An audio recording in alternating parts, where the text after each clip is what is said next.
Assalamu Walaikum. Hello friends, how are you?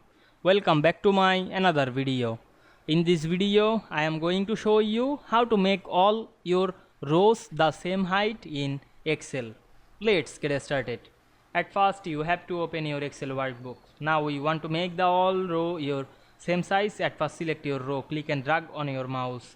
Then go to the home menu, select the format option.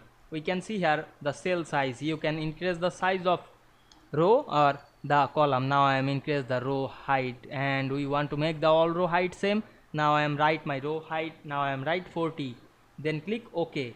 We can see the all row height is same. You want to make sure this height is same, select a single row and go to the format option and choose the row height and check the height. We can see here the 40. Now I am check another. Now we can see also the size is 40. Now we can see we make all your row the same height easily. I hope you enjoyed my video. Please like, comment, share and subscribe my channel. Thanks for watching.